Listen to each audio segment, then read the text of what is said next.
Question दिया गया था बेटा मेथॉक्सीफिनॉल, उसका एक दूसरा नाम भी होता है क्रिसॉल, लिख लेना ठीक है, मेथॉक्सीफिनॉल या क्रिसॉल।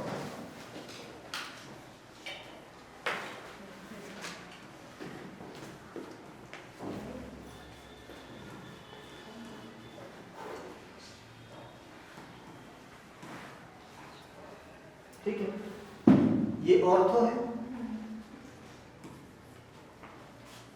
और ऐसा ही अगर OH के ठीक सामने जुड़ जाए तो इसको क्या कहेंगे, ये पैरा है, ठीक है ना। इन दोनों में माइनस आई है और प्लस आर है, और आपने क्या पढ़ा था कि आर इफेक्ट हमेशा आई से बड़ा होता है। तो अगर कहीं पे आर इफेक्ट आ गया, रिजोनेंस आ गया, रिजोनेंस की पहचान बताया था ना आपको कि अगर पाई बॉन्ड के अल्टरनेट में लोन पेयर आ गया, पॉजिटिव चार्ज आ गया, नेगेटिव चार्ज आ गया, तो वहां रिजोनेंस 5 कंडीशन लिखी थी मैंने, है ना। इसमें है because oxygen is carrying two lone pair and here is a pi bond. तो देखो पाई फिर सिग्मा आ गया और इसके बाद क्या आ गया, लोन, तो रिजोनेंस है, ठीक है ना। अब अगर ये रिजोनेंस ऐसा कुछ है कि यहाँ इलेक्ट्रॉन है और ये रिंग को अपना इलेक्ट्रॉन दे सकता है, तो वहां हो जाएगा प्लस आर, और अगर ये रिंग में से इलेक्ट्रॉन लेता तो क्या होता, तो हालांकि यहाँ माइनस आर नहीं, कौन सा इफेक्ट है, प्लस आर। अब आई को कैसे पहचाना मैंने, कार्बन के साथ कौन सा एटम बॉन्ड बना रहा है, ऑक्सीजन, और ऑक्सीजन की विद्युत ऋणात्मकता कार्बन से ज्यादा, तो इसका मतलब ये हमेशा देखो आई इफेक्ट हमेशा सिग्मा बॉन्ड पे देखा जाएगा। कौन से बॉन्ड पे, सिग्मा बॉन्ड, जो सिंगल बॉन्ड बना उस पे, यानी यहाँ पे जो इलेक्ट्रॉन है इसकी सिचुएशन क्या है, इसको कौन खींच रहा है, तो क्योंकि ऑक्सीजन की इलेक्ट्रोनेगेटिविटी ज्यादा है, ये इस इलेक्ट्रॉन को खींचेगा तो इसके ऊपर आ जाएगा पार्शियल नेगेटिव चार्ज, और कार्बन पे आ जाएगा पार्शियल पॉजिटिव चार्ज। तो जो हेटेरोएटम के ऊपर चार्ज आ रहा है, जो ज्वाइनिंग ग्रुप के ऊपर चार्ज आ रहा है, वही इफेक्ट होता है। तो माइनस चार्ज आ रहा है ना इस पे, देखो तो कैसा इफेक्ट हो गया, माइनस आई, ठीक है ना। हमने आपको बताया था जितने भी माइनस इफेक्ट हैं वो एसिडिक नेचर को बढ़ाते हैं और प्लस वाले एसिडिक नेचर को घटाते हैं, लेकिन आर इफेक्ट आई इफेक्ट से बड़ा होता है, हेलोजन को छोड़ करके, हेलोजन को छोड़कर, हेलोजन को उल्टा होता है। तो जब आर इफेक्ट आ गया तो ये सुप्रीम हो गया, और क्योंकि ये प्लस आर है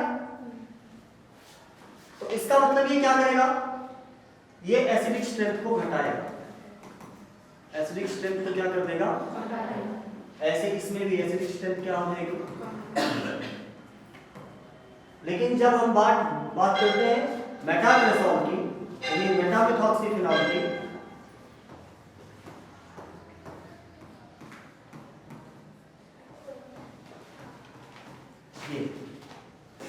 you know well that R effect do not present at meta position. R effect meta position पर वर्क नहीं करता, इसका मतलब यहाँ सिर्फ कौन सा इफेक्ट है, और माइनस आई इफेक्ट क्या करता है, एसिडिक स्ट्रेंथ को बढ़ाता है, ठीक है ना। तो इसका मतलब ये वाला जो कंपाउंड है ये फिनॉल से ज्यादा एसिडिक होगा, फिनॉल से ज्यादा एसिडिक, समझ में आ गया। इन दोनों की एसिडिक स्ट्रेंथ लगभग सेम होती है, लगभग सेम, ठीक है ना। हालांकि अगर बहुत माइन्यूट में देखें तो पैरा की 0.1 में कुछ डिफरेंस आ जाता है, तो थोड़ा ज्यादा हो जाता है, लेकिन इसको छोड़ो आप, इनको क्या लिखेंगे, बराबर लिखेंगे। मेटा वाला इनसे ज्यादा है, मेटा वाला इनसे ज्यादा, समझ में आ गया।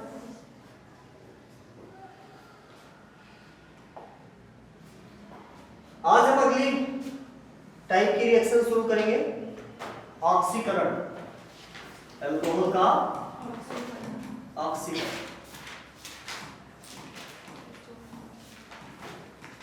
देखो ऑक्सीकरण के लिए आवश्यक होते हैं oxidising agent, oxidising agent. Oxidising agent कौन कौन से हो सकते हैं, KMnO4 हो सकता है ना, K2Cr2O7 हो सकता है, CrO3 हो सकता है, HNO3 हो सकता है, ओजोन हो सकता है, ठीक है ना। ये सब ऑक्सीडाइजिंग एजेंट के नाम, समझ में आ गया। इसके अलावा माइल्ड में लिखे तो PCC हो सकता है, PDC हो सकता है, ठीक है ना, PCC, PDC और आगे अगली यूनिट में मिलेंगे भैया एक फेलिंग एजेंट, रिएजेंट और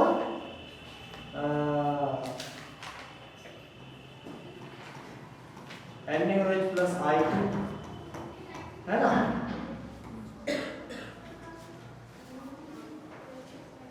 टॉलरेंट रिएजेंट, ये सब ऑक्सीडाइजिंग एजेंट है, ये सभी क्या है ऑक्सीडाइजिंग। इसको सेपरेटली कहीं लिख लीजिएगा, जहां ये दिखे तो समझ लेना है क्या करेंगे, ऑक्सीडाइज करेंगे,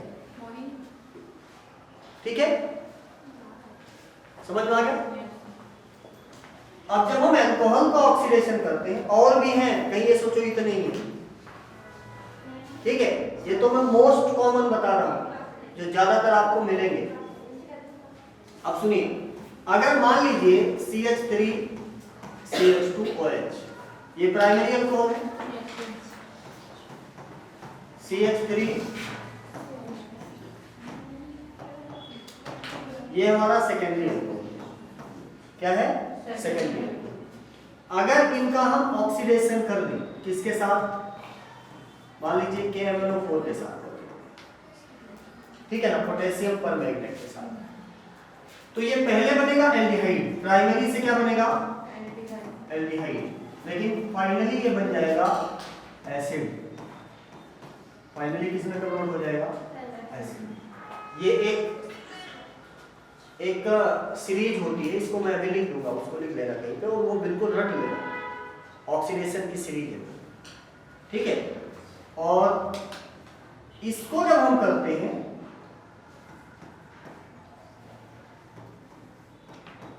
K2Cr2O7 डाल दिया, दोनों KMnO4 भी डाल सकते हो, ठीक है ना, तो ये बन जाएगा कीटोन, क्या बन जाएगा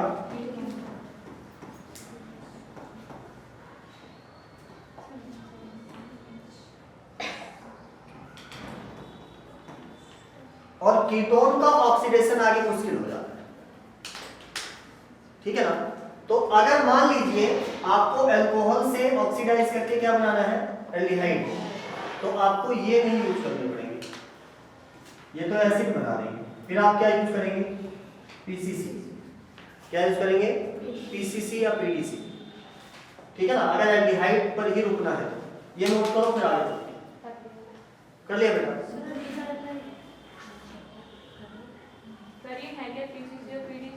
बताइए, इनका नाम है पिरिडीनियम क्लोरोक्रोमेट और PDC का पिरिडीनियम डाइक्रोमेट।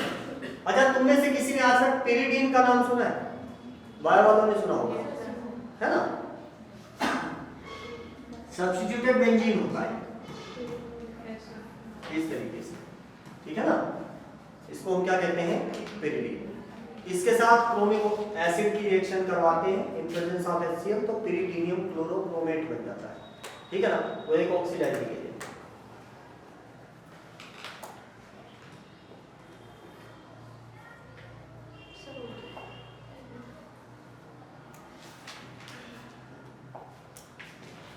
तो अगर अल्कोहल को सिर्फ एल्डिहाइड तक ही रखना है,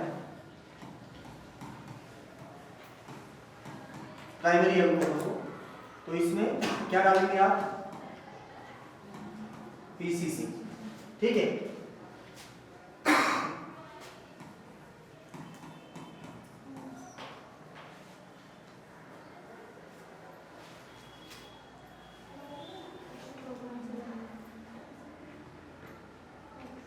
ठीक, इसके बाद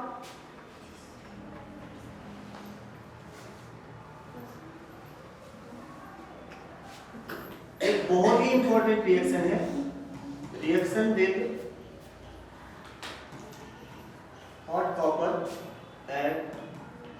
573 के बहुत ज्यादा पूछी जाती है, मोस्ट इंपॉर्टेंट है। ठीक है,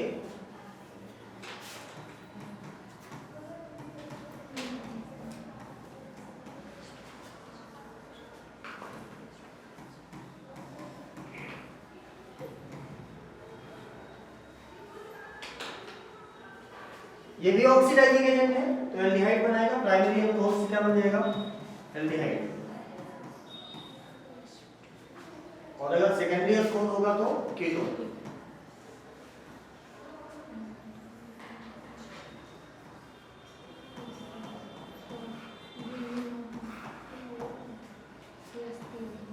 इसकी जगह सिल्वर भी यूज कर सकते हैं, कॉपर की जगह। ठीक है,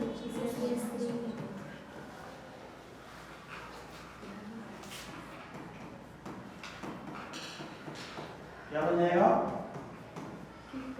कीटोन। ठीक, ये प्राइमरी अल्कोहल है तो एल्डिहाइड दे देगा, ये सेकेंडरी अल्कोहल है तो कीटोन दे देगा। अब बात करते हैं टर्सरी अल्कोहल, इसकी टर्सरी अल्कोहल।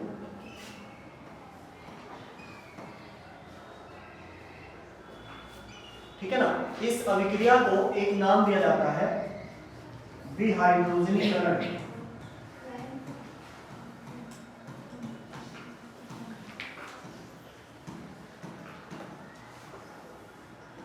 इंग्लिश में कहें तो कहेंगे डिहाइड्रोजिनेशन, डिहाइड्रोजिनेशन। लेकिन प्राइमरी और सेकेंडरी में तो हाइड्रोजन का डिहाइड्रोजनीकरण होता है, जब टर्सरी अल्कोहल आ जाता है तो डिहाइड्रेशन होना शुरू होता है। क्या हो जाता है, डिहाइड्रेशन। रीजन क्या है कि जिस कार्बन के साथ OH जुड़ता है उसके पास कोई भी हाइड्रोजन प्रेजेंट नहीं होता। देखो अभिक्रिया होती कैसे, इसमें ऐसे समझ लो कि जिस कार्बन के साथ OH जुड़ा है, एक H OH वाला और दूसरा H ये वाला, ये दोनों बाहर निकल जाएंगे और ये वाला बॉन्ड कहां आ जाएगा, ठीक है। लेकिन जब हम बात करते हैं किसकी, टर्सरी अल्कोहल की, तो इसके पास इस कार्बन के पास कोई भी हाइड्रोजन प्रेजेंट नहीं है। इस वजह से अगर आप कॉपर 573 कॉपर के ऊपर इसको हीट पास करते हैं तो इसमें विहाइड्रोजनीकरण की बजाय डिहाइड्रेशन हो जाता है और एल्कीन बन जाता है। क्या हो जाएगा, डिहाइड्रेशन। क्यों, क्योंकि हाइड्रोजन अवेलेबल नहीं है। ठीक है,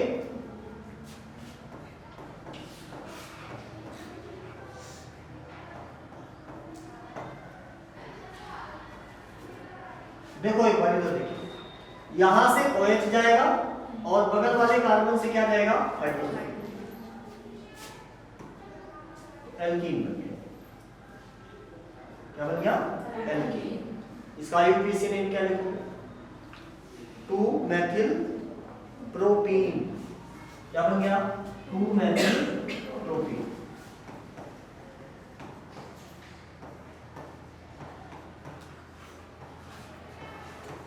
ठीक है, इसका नाम कोई बता सकता है, प्रोपेनॉल। क्या हो जाएगा, प्रोपेनॉल। और ये क्या है,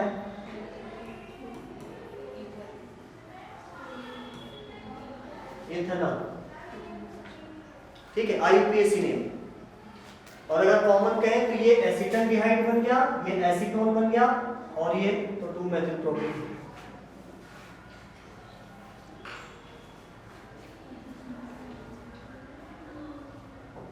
हो गया।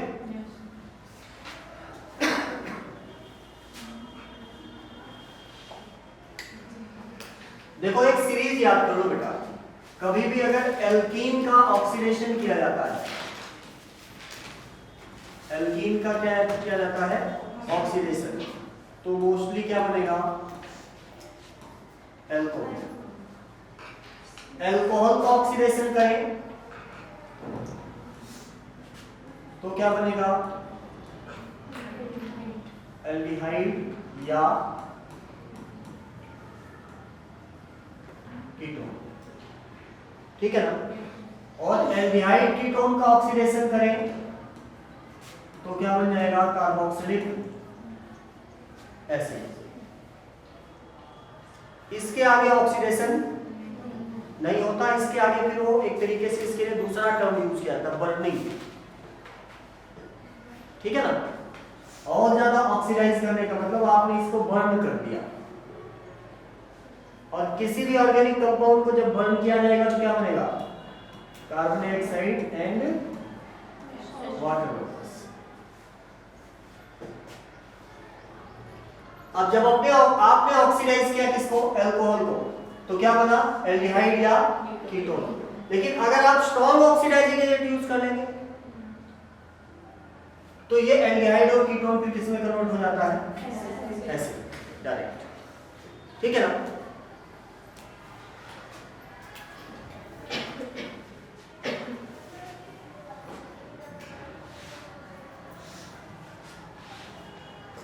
इसके बाद है, अब कुछ रिएक्शंस मैं ऐसे लिख रहा हूं जो आप पहले पढ़ चुके हैं, इसलिए उनको मैं समझाऊंगा नहीं। Reaction with PCl3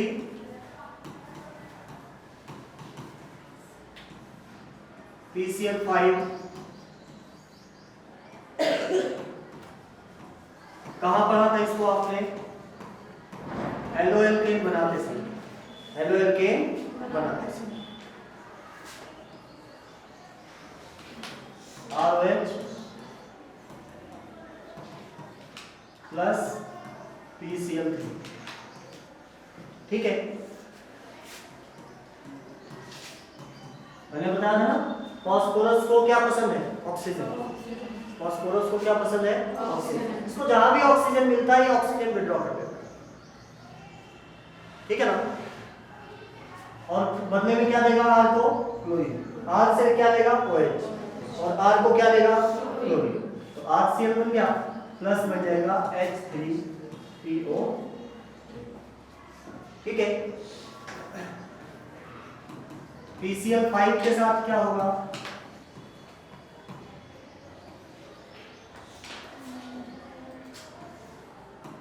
RCl plus POCl3 and HCl।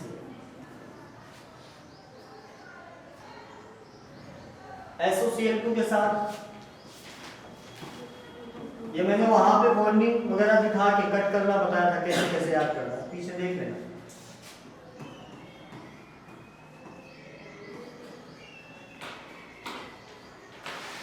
RCl plus SO2 plus H। आपको याद हो इस प्रोसेस का नाम हमने कहा था डार्जन प्रोसेस। डार्जन प्रोसेस। ठीक है ना?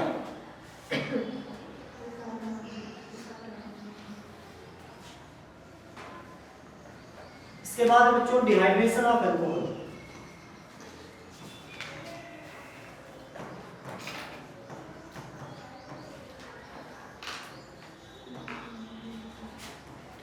डिहाइड्रेशन ऑफ ध्यान रखना, अल्कोहल का जो डिहाइड्रेशन है इसके लिए एसिडिक मीडियम चाहिए, एसिडिक मीडियम चाहिए। और दूसरी चीज याद रखना, टेम्परेचर डिपेंडेंट रिएक्शन ही है।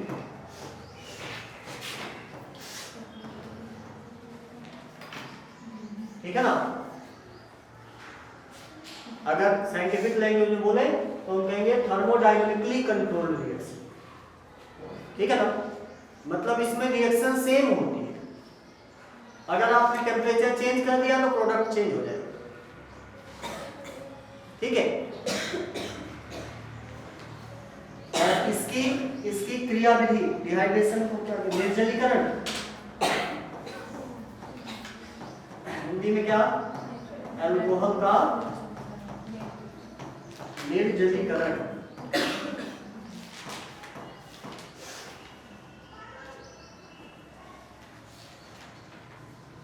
ऐसे लिखा जाएगा ना?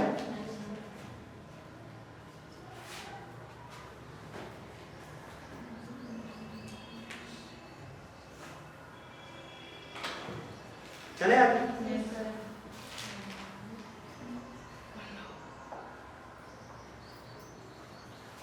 देखो जैसे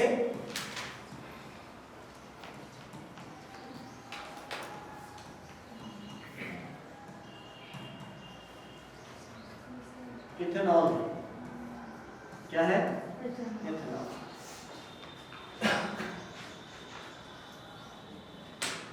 अब इसमें हमने H2SO4 डाल दिया, कंसंट्रेटेड H2SO4, कंसंट्रेटेड H2SO4, ठीक है ना।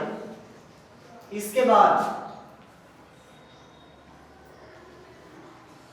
अगर आपने टेम्परेचर 400 मतलब कम बढ़ाया, कितना? 413 केल्विन, कहां तक? 413 केल्विन, तो इसमें डिहाइड्रेशन होगा और उस डिहाइड्रेशन में अल्कोहल के 2 मॉलिक्यूल पार्टिसिपेट करेंगे, ठीक है ना। अंतराल समझ में आया? 2 मॉलिक्यूल जब पार्टिसिपेट करेंगे तो इसमें देखिए मतलब जब 413 केल्विन रखेंगे तो मैं यहां करके दिखा रहा हूं, ये हो जाएगा CH3 CH2 OH CH3 CH2, ठीक है ना। क्या होगा? एक का H और दूसरे का पूरा निकल जाएगा, क्या बन जाएगा? ईथर। क्या बन जाएगा? ईथर। टेम्परेचर याद रखना बहुत इंपॉर्टेंट है यहाँ पे।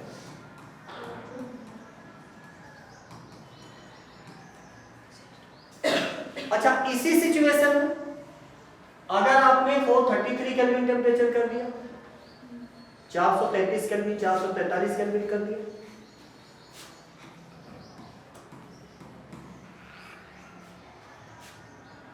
तो इसी रिएक्शन में अब क्या होगा? अब वाटर मॉलिक्यूल एक ही मॉलिक्यूल में से निकल जाएगा, एक ही अल्कोहल में से, एक तरफ से OH और इसके पड़ोसी के साथ पड़ोसी वाला H निकल गया और यहां बन जाएगा डबल बॉन्ड, तो इसमें बनेगा एल्कीन। क्या बन जाएगा? एल्कीन।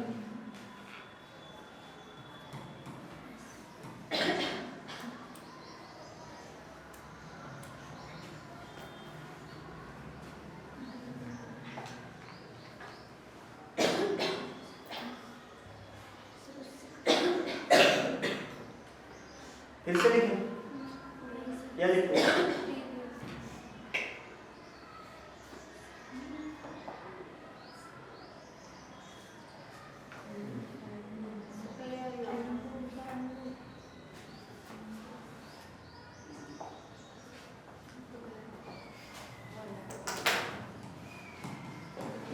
इरेजर की जगह ये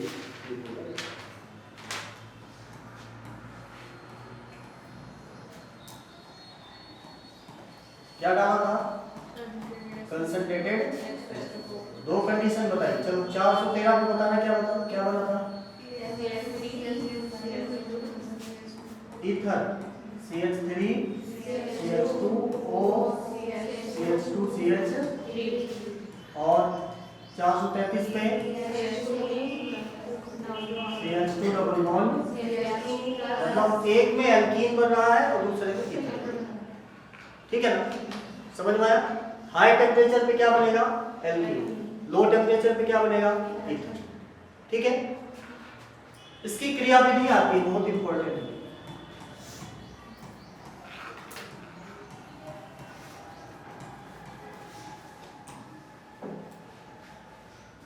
सबसे पहले H2SO4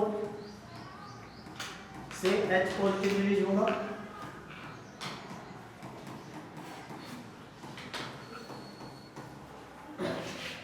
आपकी बुक्स में इसको H3O पॉजिटिव लिखा जाता है, दोनों चीजें सेम, ठीक है ना। चाहे H पॉजिटिव लिखो या H3O पॉजिटिव, क्योंकि ये संतुलित अवस्था में रहता है पानी के साथ। इसके बाद देखिए, अब जब हम अल्कोहल लेते हैं CH3 CH2 OH, जहां पे ऑक्सीजन के पास क्या है? Lone pair. ऑक्सीजन के पास क्या है? मतलब हम क्या कहें? ये इलेक्ट्रॉन रिच, तभी तो इसके पास एक्स्ट्रा इलेक्ट्रॉन है। दूसरी तरफ क्या है? हाइड्रोजन। इसके पास इलेक्ट्रॉन की कमी है, इसलिए इसके ऊपर पॉजिटिव चार्ज। इसको जहां भी एक्स्ट्रा इलेक्ट्रॉन दिखेगा वहां ये जाकर के अटैक करेगा, ठीक है ना।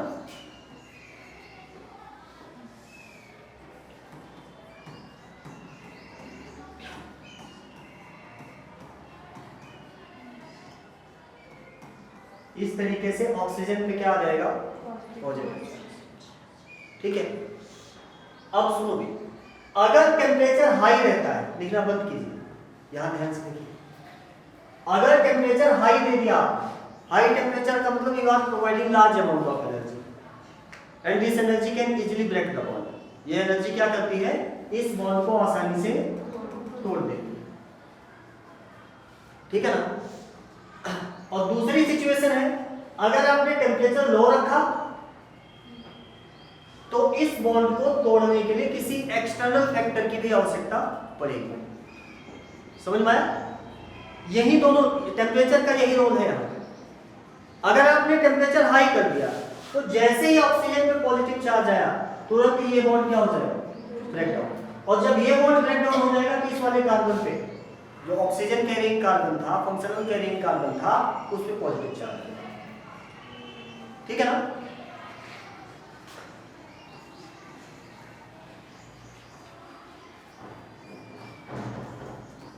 तो मैं 433 वाला ही लिख रहा हूं अभी।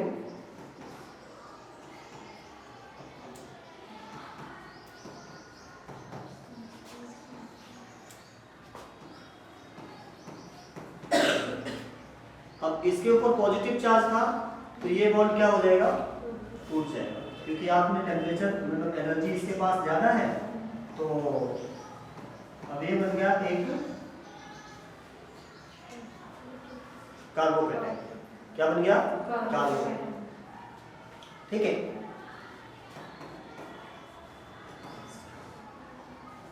और जैसे इस कार्बन पे पॉजिटिव चार्ज आता है तो ये फिर अपनी वैलेंसी, मतलब इसकी वैलेंसी इनकम्प्लीट होगी। कार्बन की वैलेंसी कितनी होगी, 4। अभी इसने कितने बॉन्ड बना रखे हैं, 3। तो जब वैलेंसी इनकम्प्लीट हो जाती है तो फिर ये अपनी वैलेंसी पूरा करने के लिए इधर उधर, तो सबसे, अगर तुम्हारे ऊपर कोई समस्या आती है सबसे पहले कहाँ जाते, पड़ोसी के यहाँ, है ना। तो ये अपने पड़ोस वाले कार्बन से कहता है भैया मेरा डबल बॉन्ड बनवा दो, मेरी वैलेंसी पूरी करवा दो। तो ये क्या करता है, अपने एक हाइड्रोजन को रिलीज कर देता है तीसरे स्टेप में।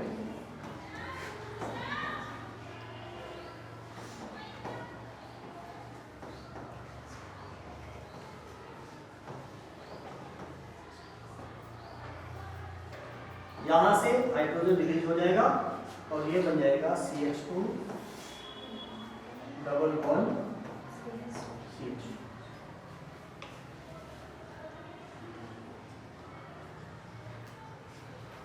मतलब जो ये वाला स्टेप है ना, ये वाला, ये डिटरमाइनिंग स्टेप है कि इसमें कौन सा कंपाउंड बनेगा। यानी ये वाला स्टेप किस पे डिपेंड कर रहा है, टेम्परेचर। इस पे डिपेंड कर रहा है टेम्परेचर। अगर आपने 413 केल्विन टेम्परेचर रखा होता तो ये बॉन्ड अपने आप न टूटता। फिर इसके ऊपर जब कोई अटैक करने आता बाहर से, तो एक तो एनर्जी इंटरनल वाली और दूसरी उस अटैकिंग रिएजेंट के कारण, ये दोनों मिल करके तब उस बॉन्ड को तोड़ते, ठीक है ना। और इसीलिए इसमें दूसरे मॉलिक्यूल की आवश्यकता पड़ती है जब 413 रखते हो, क्योंकि दूसरा अटैक करने आएगा तभी बॉन्ड बनेगा, ठीक है ना। SN2 मैकेनिज्म लगता है उसमें, वो जब ईथर का प्रिपरेशन पढ़ेंगे तो वहां आएगी। नोट कर लिया।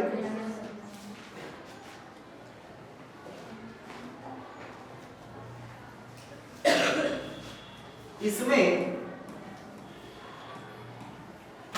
एल्कीन का निर्माण इसी मैकेनिज्म के नीचे लिखना। एल्कीन का निर्माण सैटजेफ नियम के अनुसार होता है। सैटजेफ नियम के अनुसार होता है।